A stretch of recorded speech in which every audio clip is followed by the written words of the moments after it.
Bonjour à tous, aujourd'hui je vais vous expliquer rapidement ce qu'est une faille upload sur un site web et comment un attaquant peut l'exploiter pour prendre le contrôle d'un serveur avec l'outil Weavly.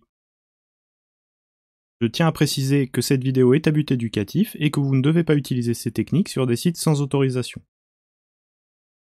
Une faille d'upload est une vulnérabilité qui permet à un attaquant d'uploader un fichier malveillant sur un serveur web. C'est généralement dû à un manque de validation côté serveur de certains éléments comme son extension.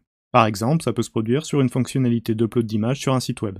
On considère généralement que cette faille est critique si elle est présente sur une application développée dans un langage qui permet d'interpréter directement du code, comme PHP par exemple. Dans ce cas, un attaquant peut uploader un fichier PHP malveillant et l'exécuter sur le serveur si le fichier est accessible depuis Internet. Pour la démonstration, on va attaquer cette application web qui dispose ici d'une fonctionnalité d'upload d'image de profil. Pour tester la vulnérabilité, je vais uploader un fichier PHP tout simple pour voir si je peux l'exécuter sur le serveur. Si on arrive à exécuter ce code sur le serveur, on devrait voir le texte test upload s'afficher sur la page, sans les balises PHP. L'intérêt de ce code est de vérifier si on peut exécuter du code PHP sur le serveur sans le mettre en danger. On va donc tenter d'uploader ce fichier ici, on récupère le fichier, et on tente de l'uploader. On voit qu'on a un message qui nous indique que notre fichier a bien été uploadé, on n'a pas eu d'erreur, on va regarder le code source de la page, et on voit ici un lien vers notre fichier uploadé. Vous voyez que le fichier a été renommé, mais l'extension est toujours .php. On va donc essayer d'accéder à ce fichier, et on voit que le texte test upload s'affiche bien.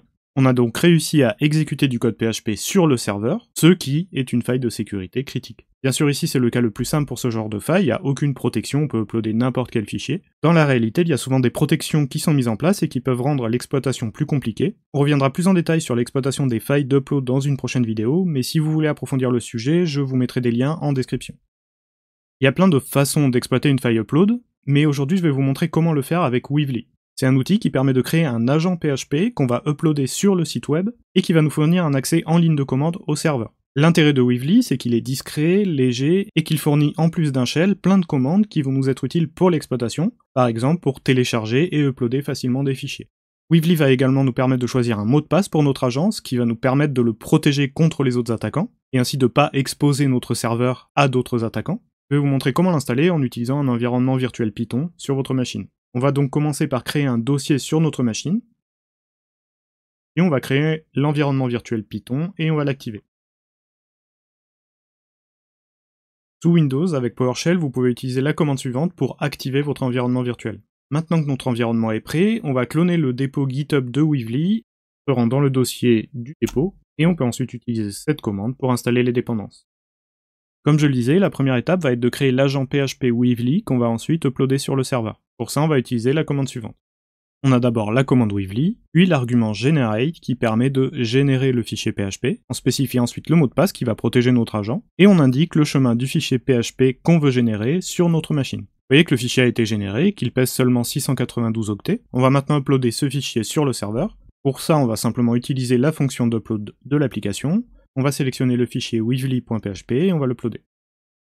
On récupère ensuite l'URL du fichier uploadé dans la source de la page, et on va pouvoir se connecter à l'agent Weavly avec la commande suivante. On passe en premier argument l'URL du fichier uploadé, et en deuxième argument le mot de passe de l'agent qu'on a spécifié précédemment. On est maintenant connecté à l'agent Weavly, et on peut exécuter des commandes sur le serveur. Par exemple, on peut lister les fichiers du répertoire courant avec la commande ls.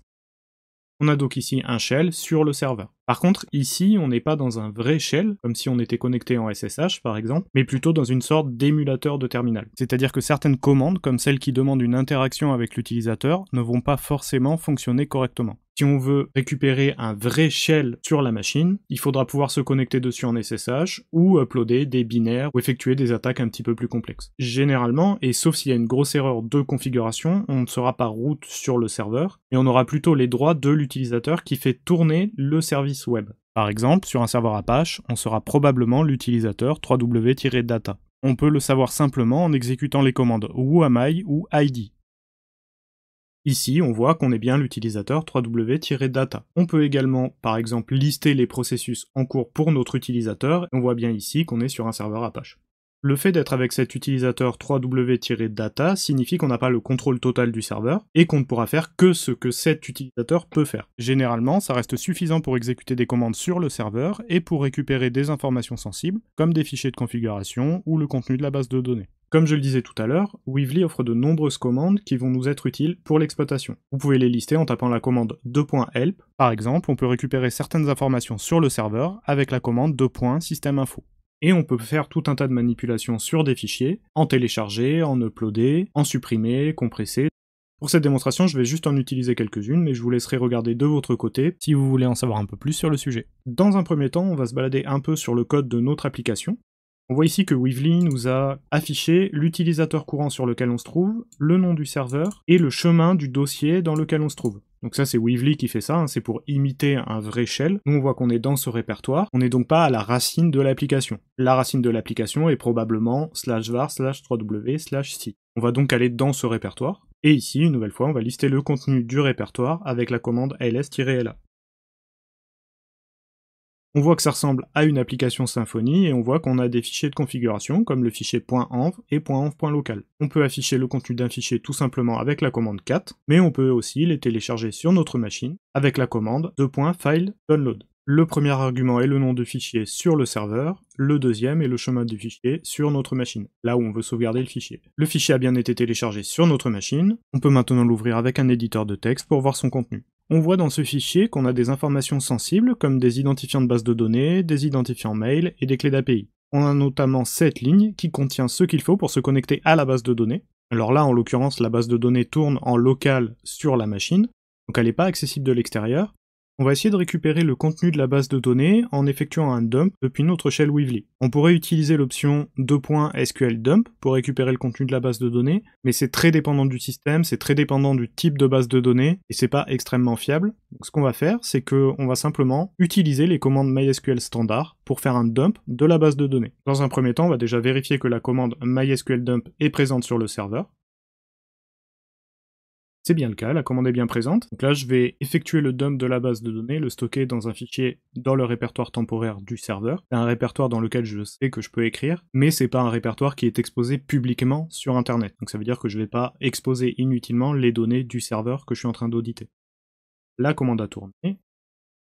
Je vois que j'ai bien un fichier dump.sql qui a été créé dans le répertoire /tmp du serveur. On voit que ce fichier n'est pas vide, il fait un peu plus de 50 kilooctets. Maintenant qu'on a ce fichier, on va pouvoir le télécharger, encore une fois, avec la commande filedownload. J'ai récupéré mon fichier, et une nouvelle fois, je peux l'ouvrir.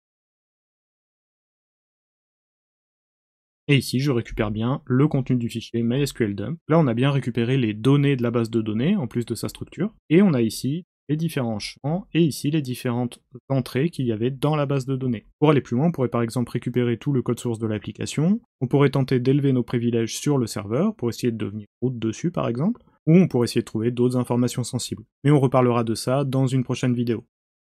Pour se protéger contre ce type de faille, la meilleure solution c'est de bien vérifier l'extension des fichiers uploadés. Voici le code PHP vulnérable que j'ai utilisé pour cette démonstration. Comme vous le voyez, on récupère le fichier uploadé, on va simplement générer ici un HMD5 aléatoire comme nom de fichier, et on va conserver l'extension originale du fichier. On va ensuite le déplacer simplement dans le répertoire d'upload, et on fait aucune vérification particulière. Pour corriger cette faille, la meilleure solution est tout simplement de vérifier l'extension du fichier uploadé. Par contre, il faut faire attention à la façon dont on le fait pour être sûr que ce ne soit pas contournable. Alors il y aurait plein de manières de faire, je vais vous en montrer une ici pour l'exemple.